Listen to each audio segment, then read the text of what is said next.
Assalamualaikum warahmatullahi wabarakatuh. Pada kesempatan kali ini, saya Muhammad Ikhwanuddin Awadul Ilham akan sedikit meresentasikan tentang penulisan huruf dan penulisan huruf miring. Yang pertama adalah penulisan huruf. Dalam hubungan dengan penulisan huruf, berikut ini disajikan pembahasan. Yang pertama adalah nama-nama huruf, yang kedua lafal singkatan dan kata, yang ketiga persekuan, dan yang terakhir adalah penulisan nama diri. Yang pertama adalah nama-nama huruf. Mungkin kita waktu SD, MI, TK atau apalah itu sudah diajarkan tentang nama-nama huruf ya teman-teman.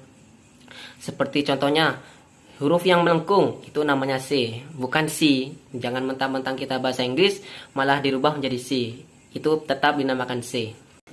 Namun di dalam nama-nama huruf, huruf E dilafalkan menjadi E, benar. Seperti terdapat dalam kata-kata lele, beres, materi, merah, dan kaget. Dan dapat pula dilafalkan menjadi E, lemah, atau E, pepet. Seperti terdapat dalam kata-kata beras, segan, kenal, benar, dan cepat. Lalu yang kedua adalah lafal singkatan dengan kata. Kadang-kadang kita merasa ragu-ragu bagaimana melafalkan suatu singkatan atau suatu kata dalam bahasa Indonesia.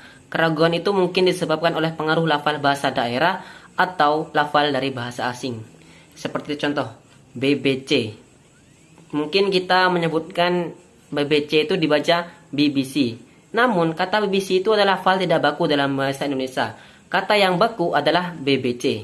Namun terdapat pendapat yang menyatakan bahwa singkatan yang berasal dari bahasa Inggris harus dilafalkan seperti bahasa aslinya. Kalau begitu, kita akan mengalami kesulitan melafalkan singkatan yang berasal dari bahasa Rusia, bahasa Jerman, atau bahasa lain-lainnya. Karena nama-nama huruf dalam bahasa Indonesia, dalam bahasa tersebut sudah pasti berbeda dengan nama-nama huruf dalam bahasa Indonesia. Lalu yang ketiga adalah persukuan. Persukuan ini diperlukan terutama pada saat kita harus memenggal sebuah kata dalam tulisan terjadi pergantian baris. Apabila memenggal atau menyekukan sebuah kata, kita harus membubuhkan tanda miring di antara suku-suku kata itu tanpa jarak atau spasi. Perlu juga diketahui bahwa sebuah persukuan ditandai oleh sebuah vokal. Akan tetapi untuk kata-kata yang berasal dari dua unsur yang masing-masing mempunyai arti, cara penyukuannya melalui dua tahap. Pertama, kata tersebut dipisahkan unsur-unsurnya. Kedua, unsurnya yang telah dipisahkan itu dipenggal suku-suku katanya. Lalu untuk yang terakhir adalah penulisan nama diri. Nama sungai, nama gunung, nama jalan, dan sebagainya disesuaikan kaidah yang berlaku. Lebih lengkapnya silahkan simak makalah dari kelompok 2. Lalu yang kedua adalah penulisan huruf miring. Huruf miring dipakai untuk menuliskan judul buku, nama majalah, nama surat kabar yang dikutip dalam tulisan, termasuk dalam daftar pustaka. Misalnya, saya sudah membaca buku Salah Asuhan karang Abdul Muiz. Lah, dalam kata salah asuhan itu digunakan huruf miring. Lalu yang kedua adalah penulisan huruf miring dipakai untuk menegaskan atau mengkhususkan huruf, bagian kata, atau kelompok kata dalam kalimat. Misalnya huruf terakhir kata abad adalah D. Lah, D itu dipakaikan huruf miring, menggunakan huruf miring. Yang kedua adalah dia tidak diantar tetapi mengantar. Itu di dan meng itu digunakan kata miring. Ya seperti itulah pokoknya. Lalu yang terakhir adalah huruf miring dipakai untuk menuliskan kata atau ungkapan dalam bahasa daerah atau bahasa asing. Seperti contoh, nama ilmiah buah manggis ialah Garcinia mangostana. Nah, Garcinia mangostana tersebut diganti dengan huruf miring. Lalu terdapat catatan, yaitu nama diri seperti nama orang, lembaga, atau organisasi dalam bahasa asing atau bahasa daerah tidak ditulis dengan huruf miring. Yang kedua, dalam naskah tulisan tangan atau mesin tik, bukan komputer, bagian yang akan dicetak miring ditandai dengan garis bawah. Kalimat atau teks berbahasa asing atau berbahasa daerah yang dikutip secara langsung dalam teks berbahasa Indonesia ditulis dengan huruf miring. Mungkin cukup itu sedikit presentasi saya tentang penulisan huruf dan penulisan huruf miring yang saya ketahui. Sekian, terima kasih. Wassalamualaikum warahmatullahi wabarakatuh. Assalamualaikum warahmatullahi ta'ala wabarakatuh.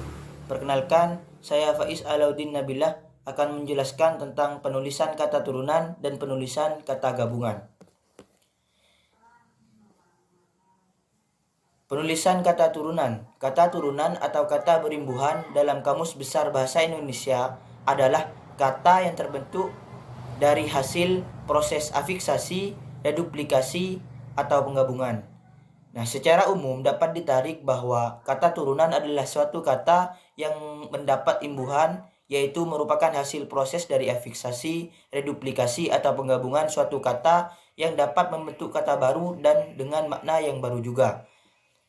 Nah, untuk cara menulis kata turunan ada 11 cara, seperti yang telah kita tulis dalam makalah. Untuk lebih jelasnya, kalian bisa melihatnya langsung ke dalam makalah yang telah kita buat. Nah, selanjutnya adalah penulisan kata gabungan. Gabungan kata dapat membentuk kata majmu' dan kata frasa. Gabungan kata yang membentuk kata adalah gabungan antara bentuk terikat dan kata dasar. Nah, gabungan kata yang membentuk kata majmu' adalah gabungan antara kata dasar dengan kata dasar yang membentuk makna baru. Misalnya, rumah sakit, meja makan, tanda tangan, buku halus, dan tumpang tindih. Gabungan kata yang berupa frasa adalah gabungan dua kata atau lebih yang tidak bersifat predikatif.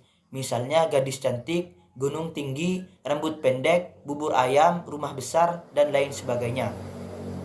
Untuk penulisan gabungan kata memiliki ketentuan masing-masing, seperti yang telah kita tulis di dalam makalah. Untuk lebih jelasnya, kalian bisa melihatnya sendiri di dalam makalah yang telah kita buat. Akan menjelaskan penulisan partikel dan penulisan singkatan. Penulisan partikel. Terdapat 5 partikel dalam bahasa Indonesia, yaitu lah, kah, tah, per, dan pun. Yang pertama, penulisan partikel lah, kah, dan tah. Partikel tersebut ditulis serangkai dalam kata yang mendahuluinya. Contohnya, bacalah kalimat tersebut, atau apakah kamu baik-baik saja? Yang kedua, partikel pun ditulis terpisah dari kata yang mendahuluinya. Contohnya, apapun yang terjadi, kamu harus tetap bahagia. Tetapi partikel pun yang merupakan unsur kata penghubung ditulis serangkai. Contohnya, meskipun sibuk, dia dapat menyelesaikan tugasnya tepat pada waktunya. Yang terakhir, partikel per yang berarti demi, tiap, atau mulai, ditulis terpisah dari kata yang mengikutinya. Contohnya, mereka masuk ke dalam ruang rapat satu per satu. Selanjutnya, penulisan singkatan. Ada 9 macam penulisan singkatan dalam bahasa Indonesia. Yang pertama, singkatan nama orang, gelar, sapaan, jabatan, atau pangkat yang diikuti dengan tanda titik pada setiap unsur singkatan tersebut. Contohnya, A.H. Nasution sama dengan Abdul Haris Nasution, atau S.Com sama dengan sarjana komputer. Yang kedua, singkatan yang terdiri atas huruf awal setiap kata nama lembaga, pemerintah, dan ketatanegaraan, lembaga pendidikan, badan atau organisasi, serta nama dokumen resmi ditulis dengan huruf kapital tanpa tanda titik. Contohnya, NKRI sama dengan Negara Kesatuan Republik Indonesia, atau UI yang sama dengan Universitas Indonesia. Yang ketiga, singkatan yang terdiri atas huruf awal setiap kata yang bukan nama diri ditulis dengan huruf kapital tanpa tanda titik. Contohnya, PT sama dengan perseroan terbatas, atau MAN sama dengan Madrasah Aliyah Negeri. Yang keempat, singkatan yang terdiri atas 3 huruf atau lebih diikuti dengan tanda titik. Contohnya, HLM titik sama dengan halaman. Yang kelima, singkatan yang terdiri atas 2 huruf yang lazim dipakai dalam surat menyurat masing-masing diikuti oleh tanda titik. Contohnya, A.N. sama dengan atas nama. Yang keenam, lambang kimia, singkatan satuan ukuran, takaran, timbangan, dan mata uang tidak diikuti tanda titik. Contohnya cm sama dengan cm. Yang ketujuh, akronim nama diri yang terdiri atas huruf awal setiap kata ditulis dengan huruf kapital tanpa tanda titik. Contohnya, BIG sama dengan Badan Informasi Geospasial. Yang kedelapan, akronim nama diri yang berupa gabungan suku kata atau gabungan huruf dan suku kata dari deret kata ditulis dengan huruf awal kapital. Contohnya, Bulog sama dengan Badan Urusan Logistik. Yang kesembilan, akronim bukan nama diri yang berupa gabungan huruf awal dan suku kata atau gabungan suku kata ditulis dengan huruf kecil. Contohnya, IPTEK sama dengan Ilmu Pengetahuan dan Teknologi. Baik, kali ini saya akan mempresentasikan materi berikutnya, yaitu akronim, angka, dan bilangan. Yang pertama, akronim. Sebelum itu, saya akan menjelaskan pengertian dari akronim. Pengertian dari akronim sendiri ialah singkatan yang berupa gabungan huruf awal ataupun gabungan suku kata dari deret kata yang diperlukan sebagai kata atau membentuk kata baru. Dan fungsi akronim sendiri biasanya digunakan sebagai penyingkat nama, lembaga, atau organisasi serta kelompok. Dan biasanya ditulis menggunakan huruf kapital atau huruf kecil. Biasanya itu tergantung dengan konteks kata yang akan digunakan. Baik, yang kedua adalah tata cara penulisan akronim serta macam-macam akronim. Yang pertama adalah akronim nama diri, biasanya berupa gabungan huruf awal dari deret kata dan ditulis seluruhnya menggunakan huruf kapital tanpa titik. Contohnya, UIN Khas Jember. Kata UIN Khas ditulis menggunakan huruf kapital. Lalu yang kedua adalah akronim nama diri yang berupa gabungan sukata atau gabungan huruf. Contohnya, IWAPI atau Ikatan Wanita Pengusaha Indonesia. Penulisannya, kata IWAPI berawalan huruf I, ditulis menggunakan huruf kapital dan huruf sisanya menggunakan huruf kecil. Lalu yang ketiga adalah akronim yang bukan nama diri. Biasanya berupa gabungan huruf suku kata ataupun gabungan huruf dari deret kata dan seluruhnya ditulis menggunakan huruf kecil. Contohnya, Pilpres atau pemilihan presiden. Itu ditulis menggunakan huruf kecil semua. Baik, yang keempat adalah akronim yang tidak terbentuk dari huruf pertama. Terkadang akronim ini ditulis menggunakan huruf pertama per kata. Jadi ditulis awal huruf setiap kata. Dan biasanya disusun dengan beberapa tujuan, seperti agar bisa diejah agar lebih mudah. Yang kedua, untuk membedakan dengan akronim yang huruf penyusunannya sama. Nah, sebelum itu, saya akan sedikit menjelaskan perbedaan antara akronim dan singkatan, sebab keduanya hampir memiliki ciri yang sama. Contohnya ciri yang sama yaitu singkatan dan akronim sama-sama memiliki kependekan dari kata atau gabungan suku kata atau huruf. Nah, bedanya untuk singkatan dilafalkan huruf per kata, dilafalkan per huruf. Contohnya, UUD 1945, UUD dilafalkan per huruf. Sedangkan untuk akronim, contohnya tadi seperti UIN Khas, dilafalkan sebagai satu kesatuan kata. Lalu yang kedua adalah singkatan biasanya diikuti titik. Bisa juga tidak diikuti titik asal di dalam kata tersebut berisi huruf kapital dan juga berisi lambang kimia. Lalu untuk akronim tidak diikuti titik sama sekali. Assalamualaikum warahmatullahi wabarakatuh. Perkenalkan, nama saya Vita Liza Ariskia dengan NIM 2141010060004. Di sini saya akan menerangkan tentang angka dan bilangan. Angka dan bilangan. Angka dan bilangan, angka Arab atau angka Romawi lazim digunakan sebagai lambang bilangan atau nomor.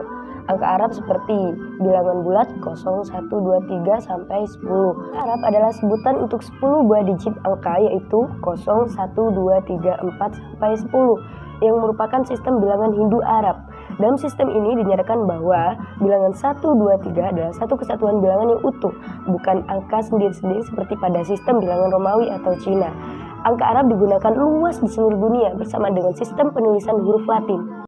Arab memiliki dua varian yang berbeda, yakni angka Arab Barat dan angka Arab Timur. Di dunia Barat atau Eropa dan Amerika, istilah angka Arab selalu identik dengan angka 0, 1, 2, 3, 4, 5, 6, 7, 8, dan 9. Dikarenakan angka-angka ini diperkenalkan ke bangsa Eropa melalui bangsa Arab.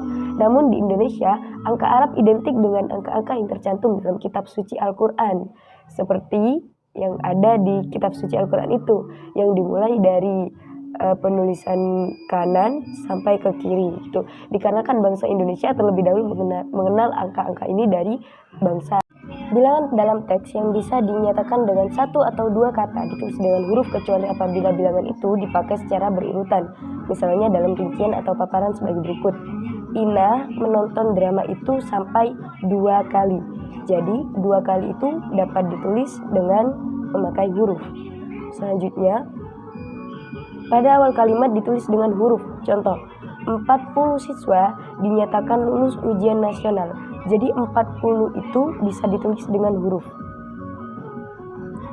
Selanjutnya, angka yang menunjukkan bilangan besar bisa ditulis sebagian dengan huruf agar lebih mudah dibaca. Contohnya, Denny memperoleh bantuan 100 juta rupiah untuk mengembangkan usahanya. Jadi 100 itu ditulis dengan angka, juta rupiah bisa ditulis dengan huruf untuk lebih mempermudah dibaca. Selanjutnya, angka digunakan untuk menyatakan ukuran, panjang, berat, luas, isi, dan satuan waktu, nilai uang, serta jumlah. Contohnya, ukuran 4 meter. Jadi 4-nya ditulis dengan angka, meter bisa ditulis dengan huruf. Selanjutnya, angka digunakan untuk menamai alamat seperti jalan rumah, apartemen, atau kamar. Contoh, Jalan Mawar 1, nomor 20. 1 ditulis dengan angka, nomor ditulis dengan huruf, 20 ditulis dengan angka. Angka digunakan untuk menemui bagian karangan atau ayat dalam kitab suci. Contoh, surat Yasin ayat 8. Surat Yasin ditulis huruf, ayat 8, 8-nya ditulis dengan angka. Selanjutnya, penulisan angka yang mendapat akhiran an dilakukan dengan cara berikut. 5 lembar uang 1000-an. 1000 ditulis dengan angka, an ditulis dengan huruf. Selanjutnya, penulisan bilangan dengan angka dan huruf sekaligus dilakukan dalam peraturan perundang-undangan, akta, dan kwitansi.